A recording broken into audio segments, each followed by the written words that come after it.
tunasalimiana kwa kujuana, huyu nafanya naye kazini tuko pamoja, salamu alaykum. Huyu simjui, hakuna salamu. Salamu Mtume sallallahu alaihi wasallam asema ala man arifta wa man lam ta'rif. Msalimie Muislamu unayemjua na Muislamu usiyemjua. Muhimu umehakikisha huyu ni Muislamu. Unaposalimiwa, unapomwona mtu ni Muislamu, ni wajibu wako kumsalimia, wewe unamjua iwe humjui. Tena msalimie kwa tabasamu na kumjulia hali mpaka jamaa hujapati mwana wake, ukamjonana, lakini vile ulivyompokea kimapokezi ya salamu na kumwonyesha tabasamu na kumjulia hali, ule jamaa anajiuliza huyu jamaa mimi ndo wapi ama tumeonana naye wapi.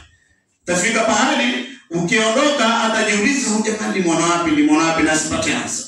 Ama pale atakuuliza kwani tulionana wapi? Tulionana pale ndio mwanzo ndio tutakutana. Huo ndio Uislamu. Na hao ndio mahaba ya Kiislamu. Na hiyo ndio jamii ya Kiislamu inatakikana iwe. Lakini tuko tofauti kabisa sisi. Falmahabbatu baina almu'minina sababun liliman alkamil wa babun ila aljanna. Kumbe kupendana kati ya waumini ni sababu ya kukamilika imani zetu. Pale tunapojenga mahaba kati yetu sisi ni sababu ya kukamilika imani zetu. Wababu ni ila janna, na ndio mlango wa kwenda peponi.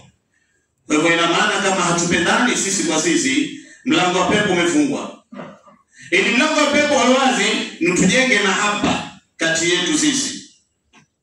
Tunapojenga mahaba tumefungua milango ya pepo. Tunapojenga mahaba kati yetu sisi tumeweza kuinua imani yetu, itakuwa imeweza kupanda. Min mahabbati almu'minina an nusfiya qulubana min al-ahbar wa tutahhira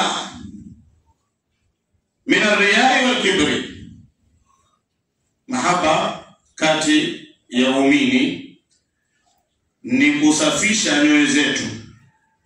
Ni kusafisha nyoyo zetu, ndio tukasema tusafiane nia tupendane. Bila kusafisha nia na nyoyo na roho hatuwezi kupendana. Na kusafiana nia anaanzia wapi? Anaanzia nyumbani. Wewe kama una family, una mke, una ndugu, una baba, una mama, una maanti, una maharati, hapo ndio nia zinaanza kusafishwa hapo. Si wewe wapenda watu wa nje, wapenda waumini wa nje, lakini nyumbani kwako mke wako wewe hujamuonesha mahaba. Watoto wako hujaonesha mahaba. Familia yako hujaonesha mahaba. Shangazi yako, mjomba wako hujaonesha mahaba.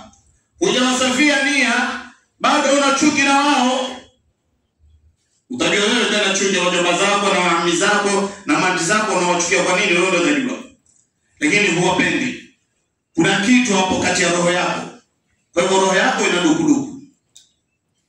Una mahaba. Wewe utakuwa huna mahaba Muislamu. Mtume sallallahu alayhi wasallam anatuambia tu'radu al-a'mal. Tu'radu al-a'mal fi kulli yawm al-ithnain wa khamis. فيغفر لكل امرئ لا يشرك بالله شيئا إلا امرؤ كانت بينه وبين أخيه شحناء. فيقال يا رسول الله، فيقال انظروا هذين حتى يصطلحا. تمي صلى الله عليه وآله وسلم أنا توambia tu'radu al-a'malu fi kulli yawm al-ithnain. Zinaandishwa amali za waumini kila siku ya Jumatatu wa Khamis, na siku ya Khamis.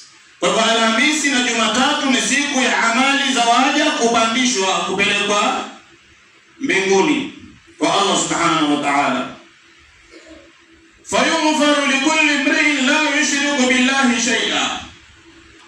Akasamehewa kila mtu ambaye hajamshirikisha Mwenyezi Mungu na kitu chochote. Illa mruun kanat bainahu wa baina akhihi shahna. Kwa hivyo zile karatasi za amali zinapokusanywa na malaika kupelekwa mbinguni, tunaambiwa ya kwamba kila mtu ambaye kwamba katika hiyo wiki hajamshirikisha Allah, basi anasamehewa madhambi yake.